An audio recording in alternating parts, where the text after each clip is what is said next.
era of gaming. What the fuck?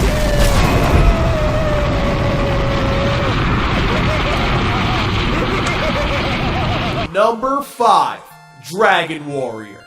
The Final Fantasy franchise may run around boasting its boner as the best RPG series of all time, but Dragon Warrior is what set fire under the ass of the movement. Well, at least in the US. This 1986 NES classic went by the name Dragon Quest in Japan, and some consider it the most successful RPG franchise of all time. Who wouldn't want to run around beating the crap out of slimes, dragons, and... what the f*** is that? This simple random encounter turn-based combat bastard broke grounds for its time, and paved the way for Japanese role-playing games till this day.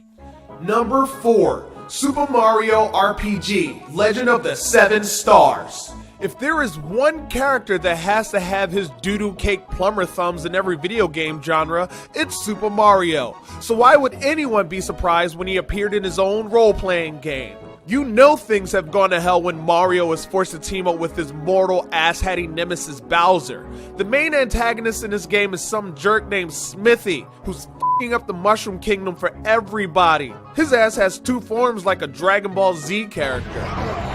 On the upside, you get to team up with brand new characters Malo and Geno. Geno? Gyno? No one knows how to say it.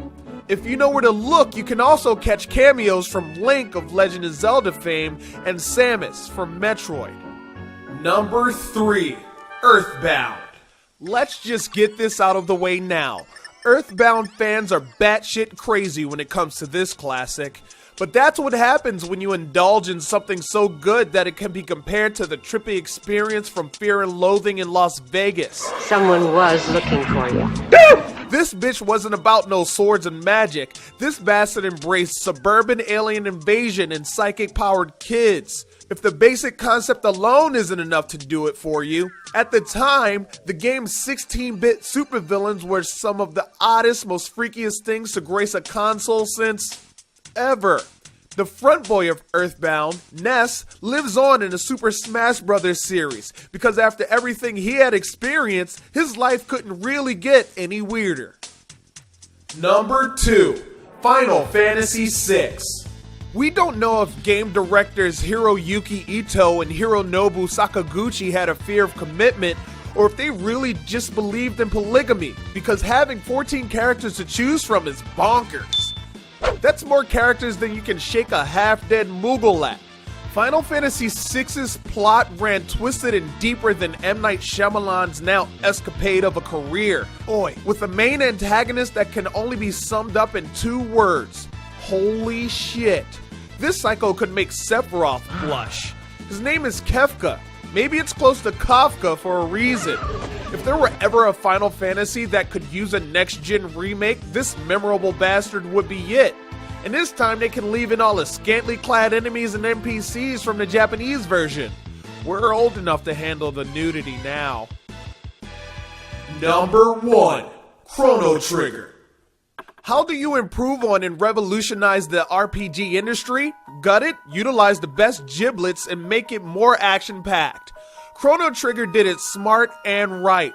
This bitch left players wondering about real-world time travel.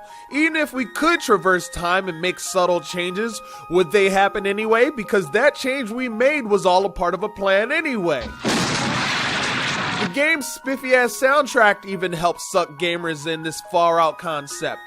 Chrono Trigger plays yo-yo with your emotions more than a jackass who's still in love with his ex but loves you just as much.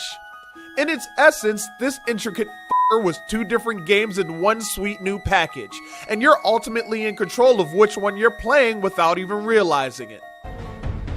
Well, that's it for this episode of Top 5 Splosion. Are there classic Japanese RPGs you thought should be on this list? Well then comment below and